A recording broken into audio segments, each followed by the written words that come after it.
106 में कहीं language mistake ना हो जाए। If the sum of first 7 terms of an AP, तो ये तो सबको क्लियर हो रहा है। S7 दे रखा है, इज कितना दे रखा है यार 49, ठीक है। इज हमेशा स्टैंड्स फॉर वर्ड प्रॉब्लम में is equal to, if the sum of first 7 terms of an AP is 49 and that of its 17 terms, इसका मतलब पता है क्या है, उसके 17 नंबरों को जोड़ता हूं तो 289 आता है। बस तुम लोग इसे, मेरा मेन मोटिव क्या है वीडियो बनाने का, कोई मेरा स्टूडेंट इसे A17 ना समझ ले, उसके पीछे का क्या रीज़न है, आखिर ये A17 क्यों नहीं है। पहली बात तो सब्जेक्ट एक है। इफ़ द सम, देखो अगर आप लैंग्वेज पढ़ोगे, if the sum of 7 terms of an AP is 49 and that of, और उसी AP का इट्स, उसकी 17 टर्म्स, एस लग रहा है यहाँ पे। अगर वो कहता ना 17 टर्म तो एस नहीं लगाता, 17वां पद कहता तो एस नहीं लगाता। वो तो कह रहा 17 नंबरों का सम अप इज 289। तो कंफ्यूज मत होना बिल्कुल भी। और ये क्या करूं भाई, इस इट्स वर्ड का तो बहुत बड़ा मतलब है ना। That of its 17 terms is इतना, ठीक है ना। तो इसलिए ये भी सम ही है। Find the sum of first n terms का सम मांगा जा रहा है, वो बाद की चीज है, मतलब एस एन मांगा जा रहा है। यहां से कुछ चीजें रिलीज होंगी, अभी रिलीज करेंगे यहां से कुछ चीजें। डेट ऑफ इट्स 17 टर्म्स, इसी एपी की 17वां नंबरों का सम इतना आता है। तो जी क्या करें सर हम, यार मैं सोच रहा हूं अगर n/2 लिया मैंने और a+l लगवाया बच्चे से, तो a+l तो काम नहीं कर पाएगा इसमें, क्योंकि कुछ पता ही नहीं है सर हमें। तो यार आप एक काम करो, 2a वाला फॉर्मूला लगा लेते हैं। आई थिंक ये हो जाएगा 6d। नेक्स्ट अगर अपॉर्चुनिटी को पिक करूंगा तो 289, और यार ये 17/2, बेटा यहाँ 2a प्लस, लेकिन यहाँ 16d होने वाला है। अब यहाँ से इक्वेशन तो फॉर्म करेंगे ही करेंगे। एक काम करते हैं, देखो यार दो टाइप के बच्चे होते हैं, वो कुछ क्या करेंगे, इस 2 को इधर ले जाएंगे और मल्टीप्लाई करने लग जाएंगे, जो कि थोड़ी सी मुश्किल हो जाएगी। कुछ लोग पता क्या करेंगे, यहाँ से 2 कॉमन करेंगे फटाफट से और कहेंगे सर a+3d, बाहर निकाल लेंगे 2 को और 2 से 2 कर देंगे कैंसिल। इस टाइप के बच्चे कभी ये नहीं कहते सर मैथ्स होती है मुश्किल। देखो अब ये भी तो कुछ बातें हैं, ये भी तो कुछ कह रहा है। और देखो और क्या करेगा बच्चा, कहेगा a+3d को सर यहीं रखो, मल्टीप्लाई में 7 है ना सर, डिवाइड में ले जाओ। ऐसा हमने सुना है शायद, 7 7 जो शायद 49 होता है, ठीक है। तो 7 a+3d, देखो यार इक्वेशन ये रिड्यूस होके आ रही है।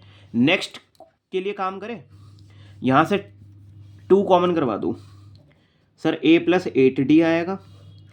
सर वो जो 2 आप बाहर निकालोगे ना, वो नीचे वाले 2 से कट हो जाएगा।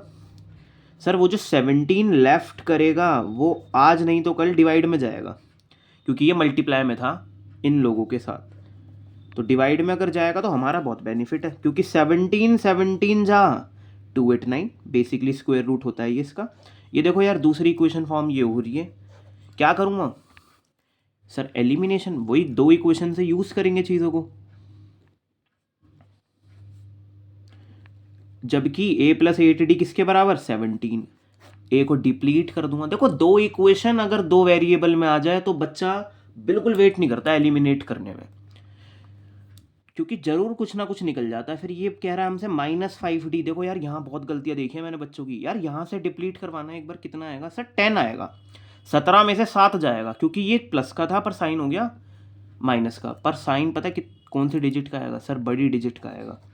यार डी को ऐसे ही रखना, और वो डिवाइड, तो डी कितना कह रहा है, ये कह रहा है 2 आएगा डी। अच्छा तो ए निकाल लो फटाफट, अगर इसमें 2 होगा तो आई थिंक ए फिर 1 होगा, ठीक है ना, आप पुट कर लेना। तो यार अब वो डिमांड कर रहा था एस एन बताओ, the sum of n term. सबसे पहली बात तो उसने मुझे फिल्टर ही नहीं करा कि कितने नंबरों का सम निकालूं, कह रहा एन टर्म्स का। तो जी आंसर भी ना, आंसर भी एन की फॉर्म में ही आएगा। लास्ट टर्म वाला तो नहीं, मैं फॉर्मूला यही लगा रहा हूँ। हाँ एन की जगह एन ही रखूँगा, क्योंकि उन्होंने एन बताया नहीं है। बेटा a आ रहा था हमारा 1, n की जगह n ही रखूंगा और d आ रहा था हमारा 2, और बहुत ध्यान से सॉल्व करना है हमें यहाँ। ये हो गया 2n - 2, पहले ये चीज़ें खोली जाती हैं, फिर बाहर बाद की चीज़ें हैं, पहले अंदर के छोटे ब्रैकेट खोले जाते हैं। शायद 2 से 2 कट जाएगा, 2n बचेगा और यहाँ n/2 बचेगा। बताओ अब क्या होगा। देखो ध्यान से समझना यार, क्योंकि हमारे बच्चे कुछ ऐसे भी हैं 2n² करेंगे। भाई ये 2n के साथ कैसा रिलेशन है, इन दोनों का रिश्ता कैसा है बीच का? सर बीच में प्लस तो है नहीं, क्योंकि प्लस होता तो ऐसा दिखता। सर ये ना जरूर मल्टीप्लाई में है, 2 × n हुआ होगा तभी आ गया होगा 2n।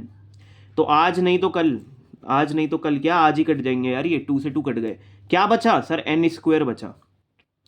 जब आप हमें n दोगे ही नहीं तो सम इतना आएगा, और आपने बता दिया एकदम से n अगर 10 होगा, अगर ये कहता 10 तो मैं 10 का कर देता स्क्वायर, मैं कहता 100 आएगा सम। एक बात बोलूं, पहले तो इस चीज़ को थोड़ा सा क्लियर करूं, जो बच्चे हमारे ऐसे भी करेंगे, सामने सामने गुणा भी करेंगे, तो 2 से 2 काटेंगे तब भी n² आएगा। देखो इस AP की देखो सीखने को क्या मिलता है, आंसर मैच हो गया वो एक अलग चीज़ है भाई। इस AP, ये एक ऐसी AP है जिसका सम की जनरल फॉर्म ऐसा है, वो कहता है जितना भी नंबर डाल दो उसका स्क्वायर बना देगा सम।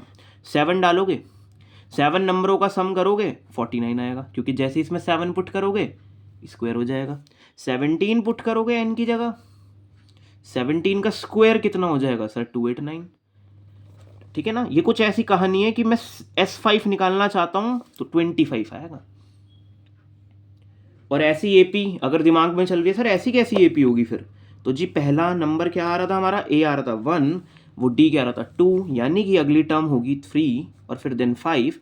हाँ जी, तो ये होती हैं ऑड नंबर की APs, कुछ ऐसे ही काम करती हैं। इनके सम निकालने बैठो, जितनी नंबर हैं उनका कर दो स्क्वायर, बात खत्म। 3 नंबर है ना, 3 का स्क्वायर कितना होता है यार? 9, SN n²। अच्छा 3 नंबरों का सम भी करूँगा अगर तो 9 ही आएगा। तो बस यही बताना।